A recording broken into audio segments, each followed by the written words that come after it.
तो अगर आप भी लक्ष्य के पास पहुंचकर काम पूरा नहीं कर पाते तो ये कहानी ध्यान से सुनिए, और अगर कहानी अच्छी लगे तो कमेंट में नमो बुद्धाय लिखना मत भूलिएगा। जंगल के किनारे एक छोटा सा गांव था। जंगल में जंगली जानवरों की बहुतायत थी, इसलिए गांव के लोगों को पेड़ पर चढ़ने का ज्ञान होना अति आवश्यक था, ताकि जंगली जानवरों से सामना होने पर वे पेड़ पर चढ़कर अपनी जान बचा सके।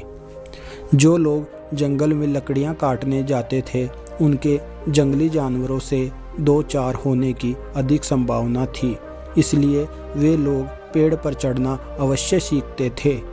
उस गांव में एक बुजुर्ग सज्जन रहा करते थे। सब लोग उन्हें बाबा बुलाते थे। वे पेड़ पर चढ़ने की विद्या में माहिर थे और लोगों को पेड़ पर चढ़ने का प्रशिक्षण दिया करते थे। गांव के अधिकांश लोग उनसे ही प्रशिक्षण प्राप्त करने जाया करते थे। एक दिन बाबा ने उन युवकों के समूह को बुलाया जिन्हें वे पेड़ पर चढ़ने का प्रशिक्षण दे रहे थे। वह उस समूह के प्रशिक्षण का अंतिम दिन था। बाबा उन्हें एक पेड़ के पास लेकर गए। वह एक ऊंचा और चिकना पेड़ था जिस पर चढ़ना बेहद कठिन था। बाबा युवकों से बोले, आज तुम्हारे प्रशिक्षण का अंतिम दिन है। मैं देखना चाहता हूँ कि क्या तुम लोग पेड़ पर चढ़ने में माहिर हो गए हो। इसलिए मैं तुम्हें इस चिकने और ऊंचे पेड़ पर चढ़ने की चुनौती दे रहा हूँ।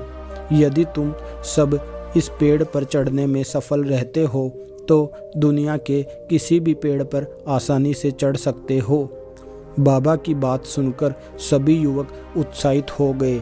वे पेड़ पर चढ़ने के लिए एक पंक्ति में खड़े हो गए। सबसे पहला युवक पेड़ पर चढ़ने लगा। वह बड़ी ही सावधानी से पेड़ पर चढ़ा और फिर नीचे उतरने लगा। उतरते समय जब वह आधे रास्ते में था तब बाबा बोले, सावधान, आराम से संभल कर उतरो, कोई जल्दी नहीं है। उस युवक ने वैसा ही किया।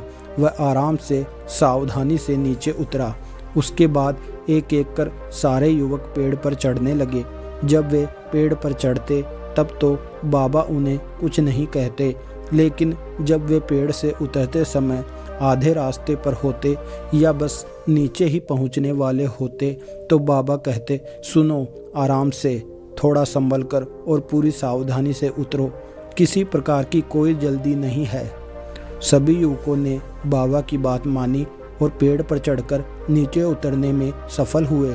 सब बड़े खुश थे, लेकिन एक बात उन्हें खटक रही थी कि बस यह थी कि बाबा ने उन्हें पेड़ से उतरते समय ही सावधान रहने को क्यों कहा, पेड़ पर चढ़ते समय क्यों नहीं।